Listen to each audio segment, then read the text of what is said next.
Olympic Stadium in Munich, scene of West Germany's triumph in the 1974 World Cup. And tonight, England are here to take on the world champions.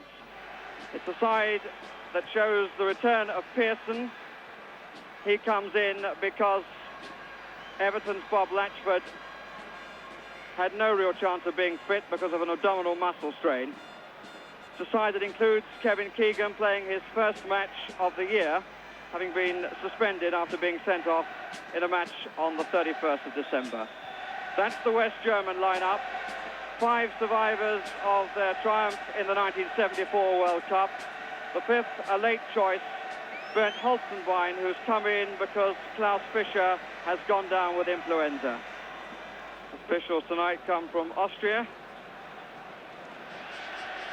The German bench with Jupp Derwall, who will take over from Helmut Schön, at the far left with the silver hair. He played against England in 1954 in a 3-1 defeat.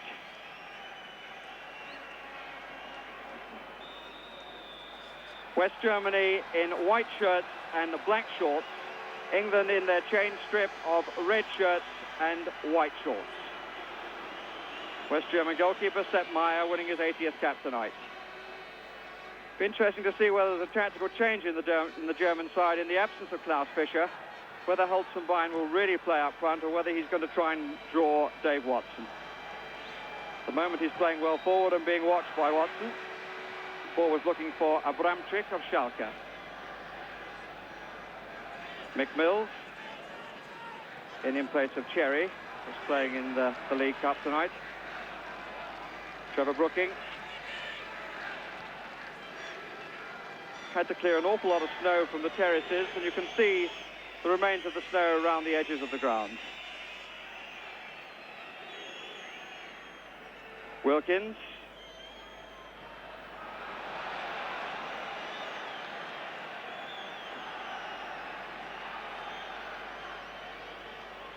Stevie Koppel, German throw.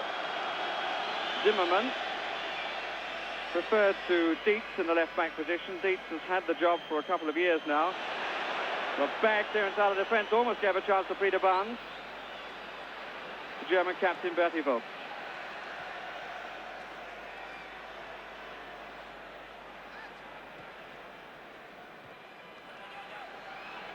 Barnes. Getting good applause from the crowd.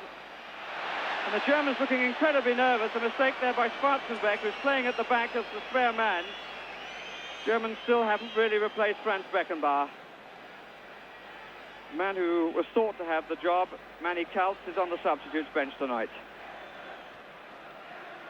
It's Kevin Keegan. Brooking.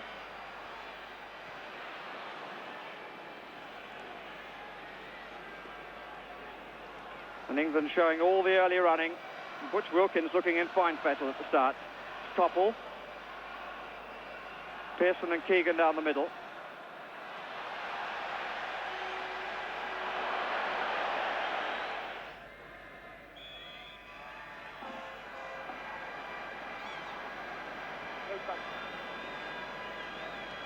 Barnes flicking it away well, but Schwarzenbeck's clearance.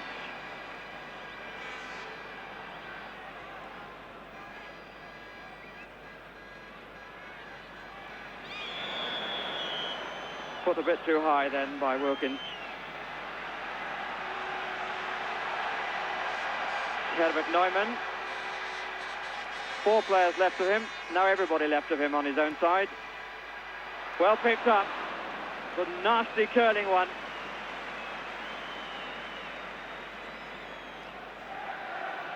England now with just 2 forwards. Pearson and Barnes. A good break by Phil Neal. Fuchs. Bonoff. Well taken by Mills.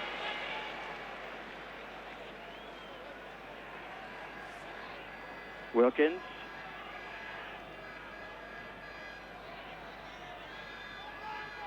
Watson. Watson and Hughes pushing forward in this attack. Here's Keegan. Fouled by Bonoff. Take one of their best midfield players to mark a key England players. A bit reminiscent of the '66 World Cup final when Franz Beckenbauer spent the whole match trying to mark Bobby Charlton. Brooking with a free kick. Away by Holzenbein, only to Hughes. Keegan. Koppel. Neal. England back players pushing well up into the space ahead of them. Nicely done by Keegan. Schwarzenbeck had come across, covered by Bonoff.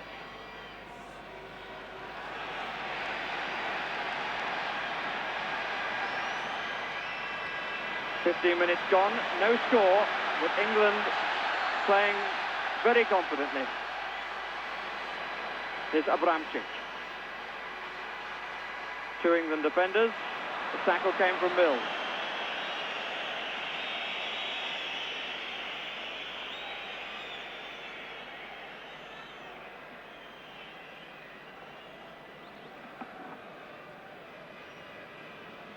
Neal. Koppel.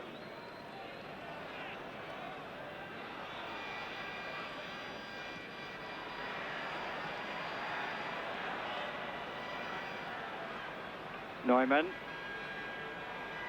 Fleury.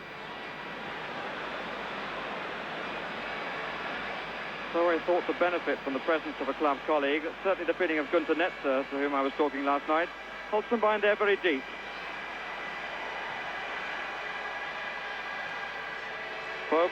Four Germans in the box. Mills. Barnes, again showing good determination. And he's got a fair bit of space here. Taking on Schwarzenbeck. Could well skin him for pace too. Good stuff from Peter Barnes. In the end, perhaps the final ball not the greatest, but a good run by him. And prepared to take on Schwarzenbeck. 25 minutes gone. No score. Neumann. Good first-time ball to Abramczyk. Hit it on the half volley then, Neumann. Free kick given against Hughes. One off to take it.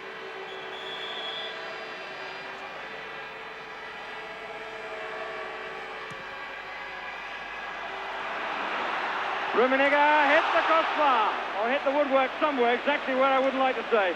But he really thumped that. From the free kick, it got a crossing in the fence. Watson didn't quite make it. Came from behind, held slightly by Neumann, and then it hit the post. England again with just two forward. Also, I'd like to see Keegan push forward a bit more than he is. Here's Mills. Barnes, again eluding the challenge of Bertie Vogts, crossing early. Fleury to Neumann.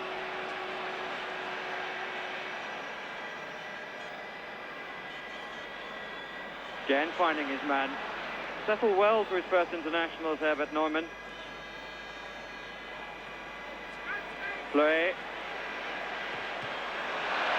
Lovely ball by Fleury to Rummenigge. Abramczyk moving into the box. Neumann is there as well. There's Abramczyk.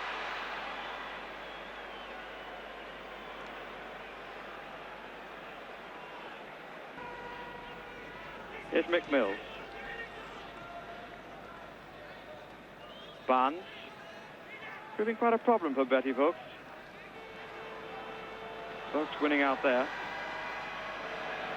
Keegan. And a rather wild challenge by Vogts.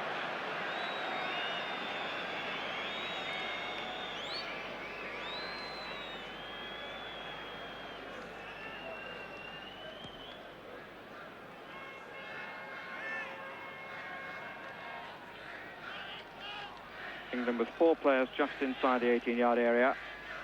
It's Barnes. Again doing well. And they got a man over. But it went into the side netting. It was Pearson who got away. Lovely play here by Barnes.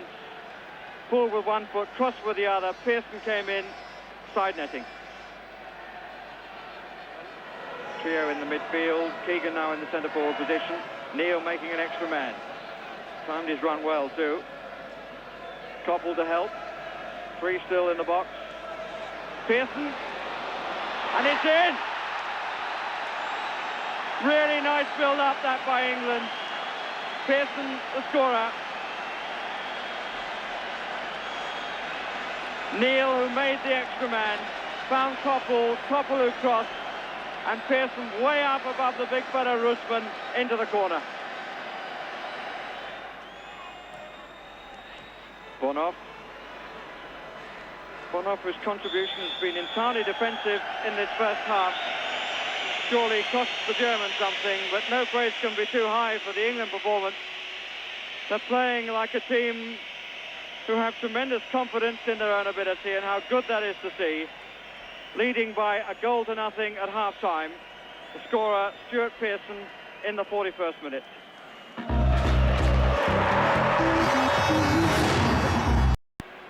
Well, this packed crowd in this magnificent stadium here in Munich welcomed the England team back with cheers and the German team with whistles. Certainly, our performance in the last 48 hours has increased the standing of English football by some amount. There's a feeling on the continent that we were dead and buried, but we've shown both in the B International yesterday and in the first half of this match today that we still have something to say in football terms. England certainly looking at their best in that first half when they adopted a fully offensive policy.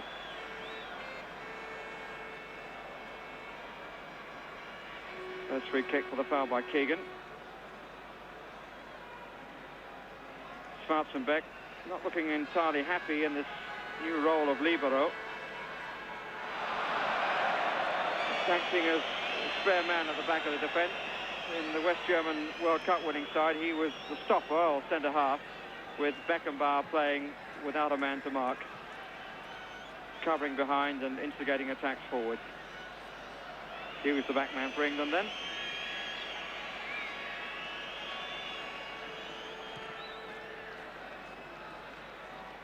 Keegan, Bonhoff backed away some 10 or 15 yards.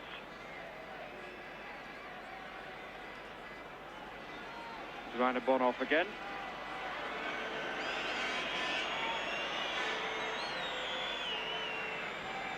The Bavarian crowd, not the kindest in the world, giving little encouragement to their side and prepared to criticise at every opportunity. Here's Abramczyk. Brusman. Burgmuller. Zimmermann. Turned out to be a pass in the end. Keegan back in defence, showing no signs of having been out of football for 2 months. His importance to the side emphasised by his selection, in spite of fears about match fitness.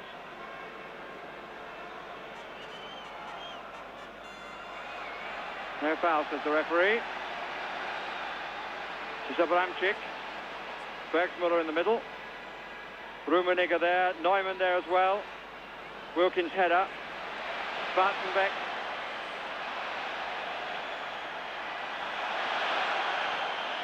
Foul by Wilkins, obstructing him, I suspect.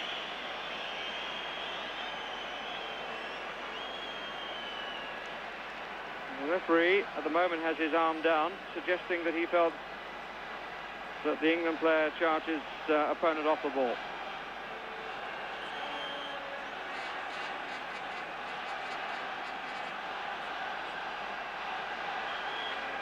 It's going to be a direct kick. Bonhoff is going to take it. Quite capable of Bender.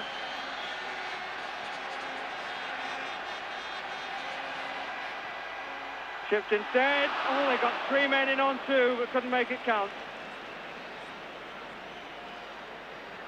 Bergsmuller. Over the 4-man wall. 3 come in on 2. Bergsmuller is the nearest, but couldn't make the touch. Keegan in the inside left position. Wilkins coming from behind.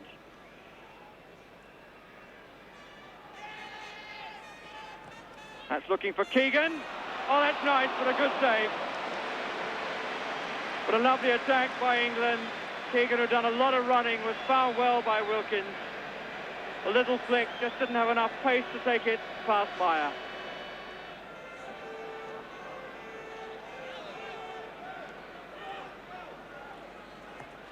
Wilkins, just cut out by Rummenigge. Offside given against Keegan, it was close.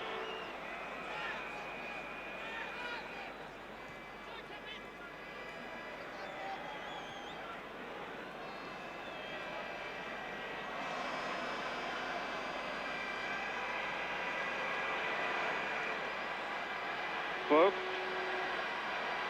4 players up with him. That was Neumann.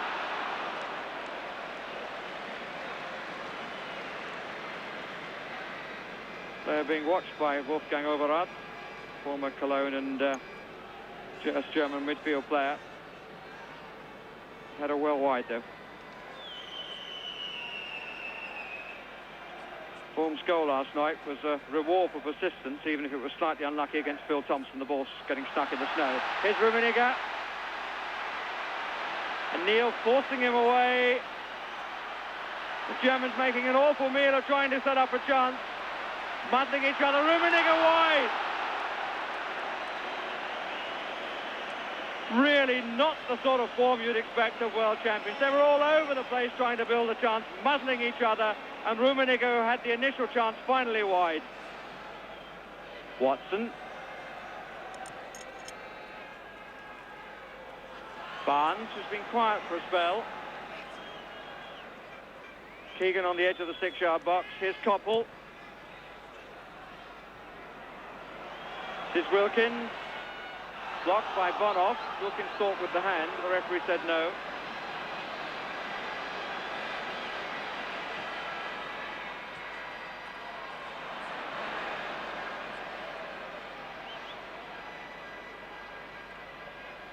Dietz right in the forefront of attack. The ball with Russman. Here's Vorm. I think that's his first touch. Vorm again with a shooting chance. And he makes it! Don't think Ray Clements will be too happy about that. Vorm scores against England on consecutive nights.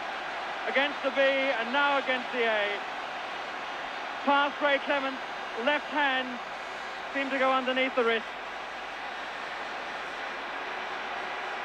So Vorm, the hero of the hour for West Germany, looking at it from behind the goal. The angle didn't look good for the striker. It was across the face of the keeper. Inside far post. 1-1.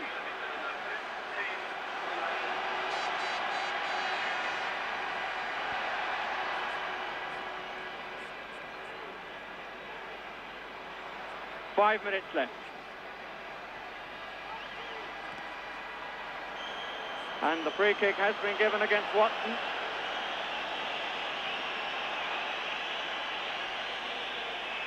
And the yellow card has been given against Wilkins.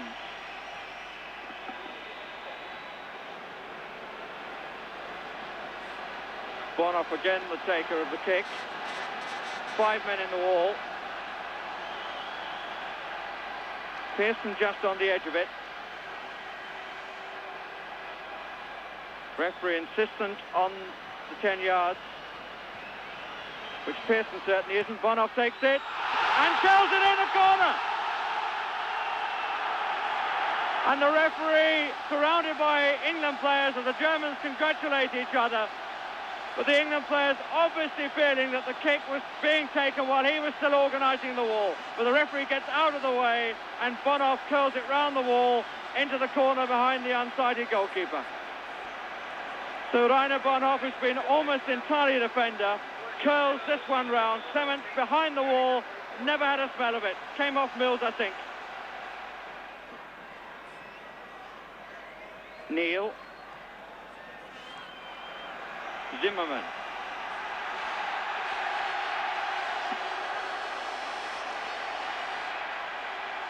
Abramczyk. Bergsmuller in the area. Well, he struck that well.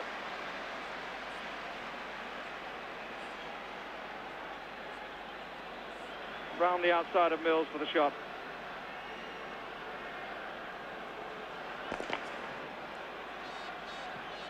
Under a minute left.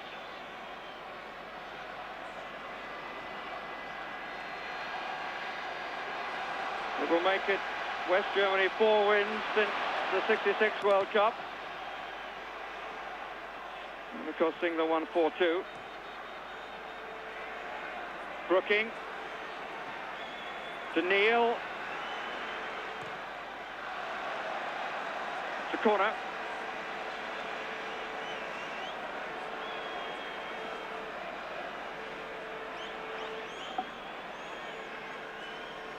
Deeds doing the shouting. Peter Barnes has come across to take a left-footed in-swinger. Brooking on the edge of the 6-yard box. Meyer way off his line. Got it very luckily.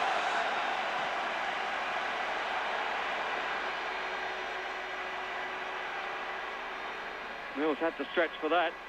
Sold a little bit short by Hughes, who now finds 7th comfortably.